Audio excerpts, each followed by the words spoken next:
So we're going to go ahead and take a little bit of time to design a new map here in Forge. Every time you start with a map, you want to have a general idea of the concept of what type of map you're going to try and produce. So here we're going to try and do a 4v4 space that has, you know, some interesting encounter areas, but also making sure that you don't have long lines of sight into all of the sections of the map. So we're going to basically put together some obstructions in the middle, and then we're going to build outward from that and just kind of experiment and see what works.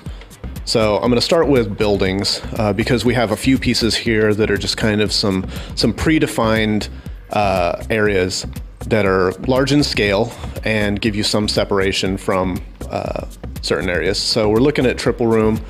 I'm not going to use that. You can just kind of place them and delete them very quickly to run through to see what you want to do.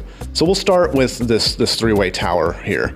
We're going to drop that down in place and just kind of see what the entrances and exits are. So you can see that there's a rooftop area, there's a mid room, and there's a lower floor. This is 3-tier, so it can get complex if you don't, you know, intentionally try and stay away from that, but we'll use this as a little bit of a basis. I'm gonna go ahead and switch on magnets with magnet snapping.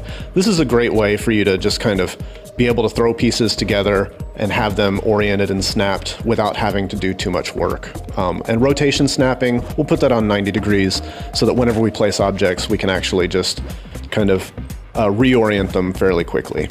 So now I've got this area that goes around the outside, and I've got a large central object in the middle. So I'm going to want to basically make some pads and some unique structures that will allow me to interconnect some stuff into the upper deck. Mostly it's just that sometimes there are things that you don't anticipate, that once you've mocked them up and got them in and running, that they open up new opportunities for doing certain things that you wouldn't have considered otherwise.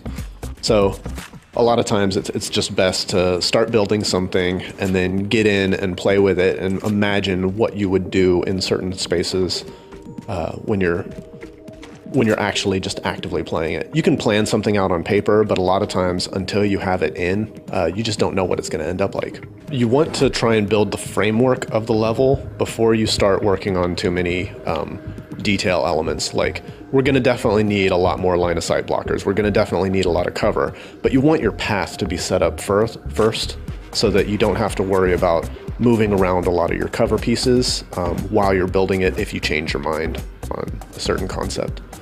And while we'd want to do, you know, filling in on the gaps and adding additional lines of sight blocker and some cover, we can get this in and test it now and see just if the generic flow works in a match.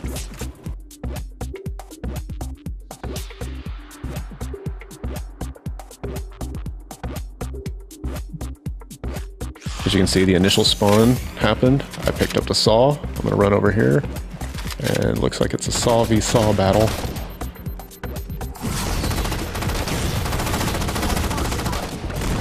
Bam. And now you'll see he'll respawn at one of the respawn points.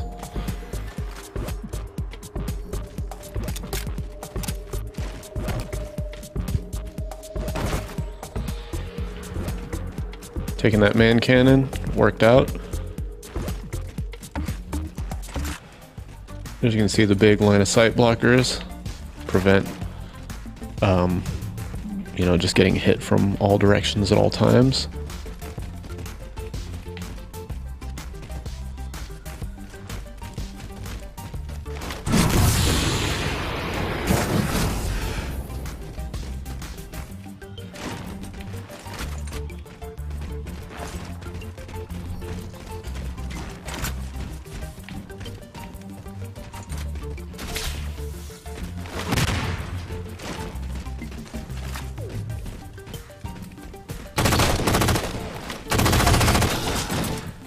Thank you for the sword.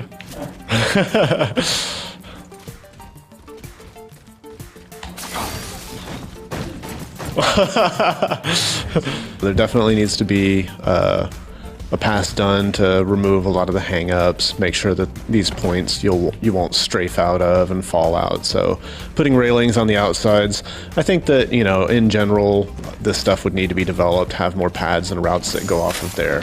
But at least for a 1v1 map that we're just kind of messing around in, I think it's pretty successful just as a quick throw together map to get the concept in place and to just have fun with friends.